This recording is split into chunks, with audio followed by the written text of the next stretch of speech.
Welcome to ETV prime. Visakha ఉక్కు ఆంధ్రుల హక్కు అనేటువంటి పేరుతో విశాఖ ఉక్కు కర్మాగారం వచ్చింది. అయితే కాలక్రమంలో అది ప్రైవేటైజేషన్ దిశగా ఎన్డీఏ గవర్నమెంట్, కేంద్రంలోని ఎన్డీఏ గవర్నమెంట్ ప్రయత్నాలు చేస్తోంది అనేటువంటి మాట వినపడిన దగ్గర నుంచి అన్ని పార్టీలు కూడా అవి ప్రైవేటైజేషన్ కాకుండా ఆపుతాము అనేటువంటి ఎన్నికల హామీ ఇచ్చుకుంటూ వచ్చారు. జగన్మోహన్ రెడ్డి గారి గవర్నమెంట్‌లో ఆ టైంలో కొంత ప్రయత్నం కూడా జరిగింది. అప్పటికి ఇంకా ఏమీ కేంద్రం అడుగు ముందుకు వేయలేదు. అయితే కూటమి ప్రభుత్వం వాళ్ళు ఎన్డీఏ అలయన్స్ తర్వాత కేంద్రంలో ఎన్డీఏ ప్రభుత్వం ఉంటుంది. ఇక్కడ ఎన్డీఏ ప్రభుత్వం ఉంటుంది కాబట్టి విశాఖ ఉక్కుని ప్రైవేటైజేషన్ అనేటువంటిది జరగకుండా మేము ఆపుతామని చంద్రబాబు నాయుడు గారితో సైతం పవన్ కళ్యాణ్ గారు అందరూ కూడా నిర్దిష్టమైనటువంటి హామీని ఇచ్చారు.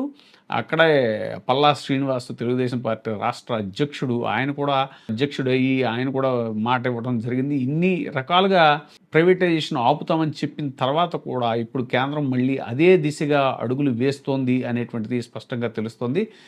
రాజ్యసభలో వైసీపీ ఎంపీ వైవి సుబ్బారెడ్డి గారు అడిగినటువంటి ప్రశ్నకి కేంద్ర మంత్రి ఇచ్చినటువంటి సమాధానంతో అది నిజమే, ప్రైవేటైజేషన్ దిశగా కేంద్రం మళ్ళీ అడుగులేస్తోంది. విశాఖ ఉక్కు ప్రైవేట్ హక్కు అన్నట్టుగా కేంద్రం అడుగులేస్తుంటే ఎన్డీఏ ఇక్కడ రాష్ట్రంలో ఉన్నటువంటి ఎన్డీఏ గవర్నమెంట్, అది వాస్తవానికి తెలుగుదేశం గవర్నమెంట్ అన్నట్టుగా నడుస్తుంది. కానీ ఏమాత్రం ఆపే ప్రయత్నం చేయట్లేదు. కేంద్రంలో ఎన్డీఏలో భాగస్వామిగా ఉండి కూడా అనేటువంటిది రాజకీయ పరిస్థితులు తీవ్రంగా విమర్శిస్తున్నారు కూటమి ప్రభుత్వాన్ని.